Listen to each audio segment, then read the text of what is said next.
You'll find that on 59 of your Pew Bible. So Luke 14, 1 to 14. On one occasion, when Jesus was going to the house of a leader of the Pharisees to eat a meal on the Sabbath, they were watching him closely. Just then, in front of him, there was a man who had dropsy, and Jesus asked the lawyers and the Pharisees, "Is it lawful to cure people on the Sabbath or not?" But they were silent. So Jesus took him and healed him and sent him away. Then he said to them, "If one of you has a child or an ox that has fallen into a well, will you not immediately pull it out on a Sabbath day?" And they could not reply to this. When he noticed how the guests chose the place of honor, he told them a parable. When you are invited by someone to a wedding banquet, do not sit down at the place of honor, in case someone more distinguished than you has been invited by your host. And the host who invited both of you may come and say to you, "Give this person your place," and then in disgrace you would start to take the lowest place. But when you're invited, go and sit down at the lowest place, so that when your host comes, he may say to you, "Friend, move up higher." Then you will be honored in the presence of all who sit at the table with you. For all who exalt themselves will be humbled, and those who humble themselves will be exalted. He said also to the one who had invited him, "When you give a luncheon or a dinner, do not invite your friends, or your brothers, or your relatives, or rich neighbors, in case they may invite you in return, and you would be repaid. But when you give a banquet, invite the poor, the crippled, the lame, and the blind, and you will be blessed, because they cannot repay you, for you will be repaid at the resurrection of the righteous." Now Susan will be giving us our message. Welcome, Susan.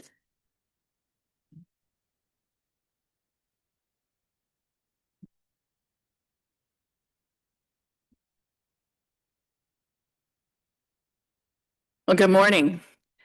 It's a joy to be here with you today. I have a question for you. When you're out to dinner at a restaurant or when you're a guest at someone's table, how do you decide where to sit? Of course, sometimes the host will give you directions. Sometimes something like a wedding reception has a seating chart. But often it's up to each of us to decide where we're going to sit. Now, earlier in my life, I automatically headed to a left-handed spot, meaning the far left chair on one side or the other of a table. Those of you who are also lefties know exactly what I mean. We learn early in life how to be accommodating so as not to inconvenience anyone else. But then a couple of decades ago, I worked with an extreme extrovert, and he taught me a different theory of where to sit at the table. He always went for a place right smack in the middle of the action. That way, he said, he could be part of any conversation that was going on around him. So I tried it, and it works. So these days, I may still head for a left-handed spot, but I'm just as likely to sit somewhere toward the middle. Or I may just simply fill in where there's an empty place. It all depends on the situation and on my mood that day. Jesus, not surprisingly, was a master when it came to such foibles of human behavior. If something was off, or something seemed to be lacking, or especially if it felt unjust, he didn't hesitate to call people on it, rearrange things, and urge everyone to do better. In the verses we just heard from Luke 14, Jesus is having dinner on the Sabbath at the home of a prominent Pharisee. Now that in and of itself ought to get us to sit up and take notice, considering that the Gospels almost invariably portray Jesus as being at odds with the Pharisees, who of course were the keepers of Jewish tradition and law. So what was Jesus doing at a Sabbath dinner with a leader of the Pharisees? Well, there's nothing in the text that would lead us to think he wasn't invited, so he wasn't crashing the party. So, it could be that the Pharisee was genuinely interested in what he had to say and thought he'd be an intriguing dinner companion. But given what happens while Jesus is on his way to the meal, the Pharisee's silence in his question about whether it was lawful to heal on the Sabbath, it's more likely that including Jesus was a way for the Pharisees to keep tabs on him and to ensure that he didn't do anything else on the Sabbath that they disapproved of. Well, whatever the reason he was there, Jesus seemed to have arrived early. And that gave him the opportunity to step back into the shadows and observe the behavior of the other guests as they entered the room where they would eat. And Jesus notices that as each guest comes in, they look around, they assess the situation, and they invariably seek out the best seat left at the table, a so-called seat of honor, a seat closest to the host, a seat where they were sure to be noticed by the other guests, and not incidentally, a seat where they would be served first and have their pick of the finest food and drink the host has to offer. As Jesus watches this play out over and over again, I imagine he gets increasingly perturbed. And by the time he speaks, I imagine he's barely stifling his anger as he steps out from the shadows and he commands the floor. If you're invited to a wedding feast, he counsels his fellow diners, I'm sure catching them off guard, don't always head to the best seat. For if someone more respected than you shows up, the host will bring that person over to where you are and say, let this one sit here instead. And you, embarrassed, will have to take whatever seat is left at the foot of the table. And remember what he said. He says, instead, start at the foot of the table, and when your host sees you, he'll come and say, friend, we have a better place than this for you. Thus you will be honored in front of all the other guests. For those who try to honor themselves shall be humbled, and those who humble themselves shall be honored. Does anyone else think that Jesus' advice may have ruined a few appetites or given them a bad case of indigestion? But he was just getting started.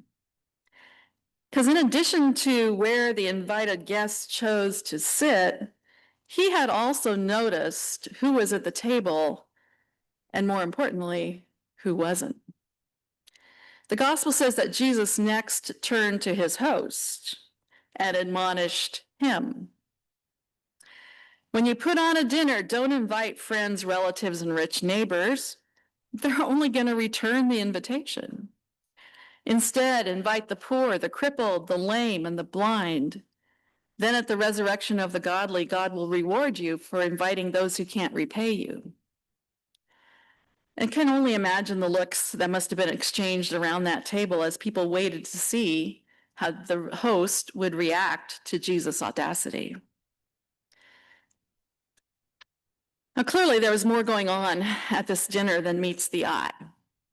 In the ancient world, etiquette was not simply about manners and decorum. It was about honor and shame and social position and political standing. And in Jesus' day, when it came to public life, these things mattered just about more than anything else. Theologian Diana Butler Bass says that dinners, especially banquets, were incredibly important in the ancient world because they were part of the economic system known as patronage. The wealthy and privileged issued dinner invitations to those with lesser status in order to secure their loyalty or some kind of financial benefit. Recipients of such invitations, she adds, would be flattered to receive the protection of the host. However, a dinner invitation obligated the guest to repay the host in whatever way the host would see fit. If you were a guest, having a meal with a patron bound you to that person until the debt was discharged. Lots more than just a social interaction going on. Bass says that in addition to the Roman rules of patronage, there would also be, as in the case of Jesus and the leader of the Pharisees, a host of religious expectations and rules about appropriate behavior, seating arrangements, cleanliness, and the preparation and serving of food. She concludes, as you may well have by now as well, that table etiquette in Jesus' time was maddeningly complex. If you were a guest, it was easy to offend someone. Indeed, she says you probably couldn't avoid offending either your host or the other guests. It's just the way the system was set up. Guests of honor, then as now, were seated closest to the host, while those of lesser importance sat further away. But back then, being invited to a better position at the table wasn't simply an honor. It could have tangible, real-life benefits to your professional life, your social standing, and your political ambitions. Having people see you being honored was key. It could make you a lot more prosperous and well-regarded by all the right people. But conversely, to be publicly humiliated and embarrassed and demoted to a lower position could also affect every dimension of your life in an equally negative way. So Jesus' advice to his dinner guests, to his fellow dinner guests, about where they were sitting ran counter to their every instinct. And his comments to the host would have been considered radical and unsettling. Jesus tells hosts not to trade on invitations. There's nothing transactional about it, he says. In fact, this is Jesus' absolute rule about anything that smacks of quid pro quo. Don't do it. Do not invite people to dinner to get something from them. Bass says that in a few words, Jesus theologically pulverized the Roman patronage system, and he reminded his hosts that the economics of the kingdom, God's kingdom. Your job is to care for the outcast, the poor, the oppressed, the sick, and the hungry. That is what will bless you. You won't be blessed by complicity with the Roman way. God's way is different. Remember that and overcome the temptation to cooperate. Ground yourself in your truest identity, being the people of God who bring shalom. And Jesus may have sounded crazy to those who heard him speak those words that day. It may sound a little crazy to us too, because I don't think our world is all that different from his. But he was also speaking the kingdom of God. In her commentary on this passage, retired Mennonite scholar Mary Schertz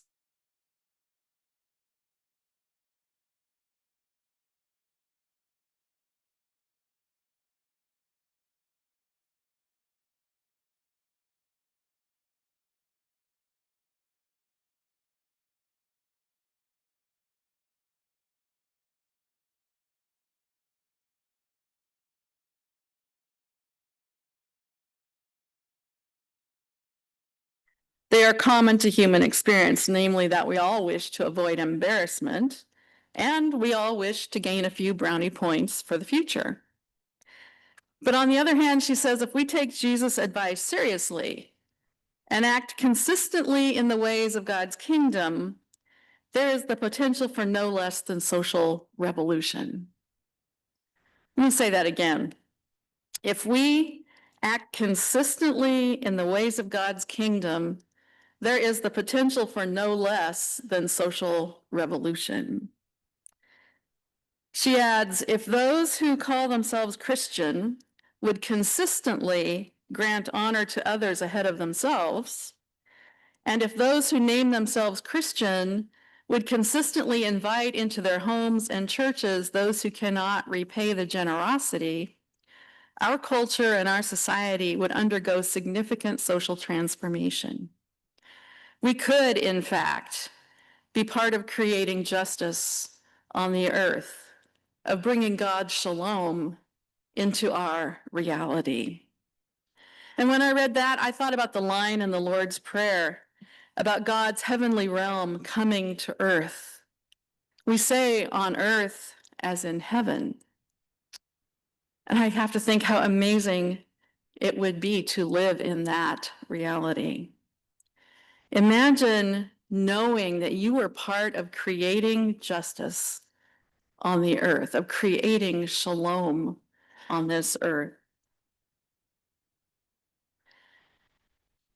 Sadly, I think it's the fear of and resistance to just this kind of social transformation, though, that drives a lot of what we see happening around us these days.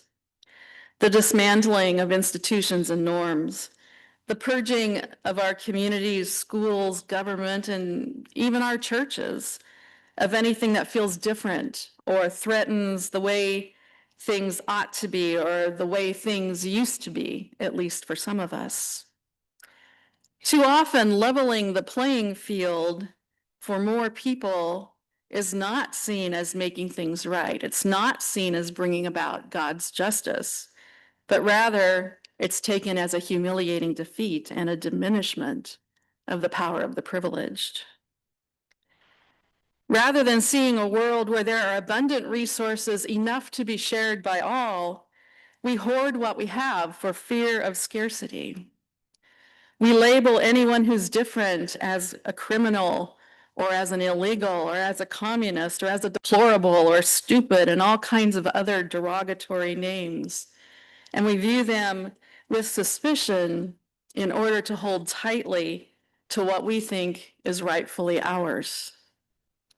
In a world that is changing more rapidly than we can keep up with, it's no surprise that things like diversity and equity and inclusion, which I submit are the very things Jesus insisted on, that those things top the list of what some people are trying to eradicate. Diversity and equity and inclusion threaten the status quo that Jesus confronted in Luke 14. He specifically asks those gathered around the table, hosts and guests alike, people of all socioeconomic, religious, ethnic, social, and other stratas. He asks them all to share meals, to welcome and include those who are socially and economically marginalized, and those same people remain vulnerable in our time too. Why does he ask this? Because by sharing a meal with those who can't reciprocate, we are embodying God's hospitality toward us, which is an invitation that is given with absolutely no expectation of repayment. God's is an open invitation, and it's up to us who follow God to make sure it stays open to those who are often the most excluded. When we who follow Jesus become hosts, we are called to live out, to demonstrate, to model God's hospitality in our world. Jesus elaborates on this by telling another parable, which follows the reading we had from Luke 14, the parable of the great banquet. It's a parable that, by the way, he tells while he and the other guests are still seated at that table of the Pharisees. So I think it turned into a rather long evening. Now, I'm not going to go into detail, but in this third mealtime story in this chapter, Jesus focuses on the guest list, reinforcing his theme of inclusion and his insistence on our role, not as guests this time, but as host. It's a familiar story. In the story of the great banquet, you'll recall that the host invites all the usual people, neighbors, friends, and relatives. But when dinner time comes, all these guests line up with excuses about why they cannot come to the banquet. So the host, who is determined to have a table that is full, despite all the no-shows, sends out servants to bring in those on the margins of society. And when they return and everyone has been seated, what do you know? There is still room at the table. So they go out again and they look for more people to bring in to the banquet. This parable shows that there is room at the table for everyone. And there is more than enough bread to go around. So perhaps the question isn't simply where to sit at the table, but is also who is sitting at the table with us? What might it mean to consistently honor people our society belittles, silences, and shames? What might it mean to consistently welcome those whose backgrounds, beliefs, and life circumstances are very different from ours? Not so we can get something from them or to control or try to change them. But what might it mean to consistently invite into our homes and churches people who differ from us in class, ethnic identity, immigration status? There'd be many other things we could add to that list. Well, Mary Schertz admits that small gestures like these may not turn the world upside down, or we might say right side up, overnight. But back to her word consistent. Consistently doing so, turning acts like these into a practice or discipline, turning welcoming those who are different into our second nature, she argues, will change us. And she suggests that over time, as we change, circumstances will begin to change too. Perhaps not in the ways we anticipated, but maybe in ways we could never have imagined. This is because Jesus calls us to be part of a new humanity, a humanity that values others not because of what they can do for us, but simply because of who they are, because of who we all are. Beloved children of God, created in the divine image with dignity and worth. The new humanity to which Jesus invites us is one in which our insecurities and fears and craving for order can take a back seat. And of course, this is exactly why Jesus was deemed a threat by those with power, and why those invested in the status quo eventually put him to death. But here's the thing. We know how the story ends. We know that Jesus will come back, lifting his scarred hands in eternal blessing as he invites us to a new vision and a new way of being, where there is no first or last, no honor or shame, no insider or outsider, only one humanity bound together in God's abundant love and grace. As Diana Butler Bass says, the table is where the kingdom begins. Gathered around a meal, pulling up chairs and passing bowls. More seats at the table, a banquet where all are seated and sated, where the poor are blessed now and where everyone will know blessing forever. May it be so. Amen.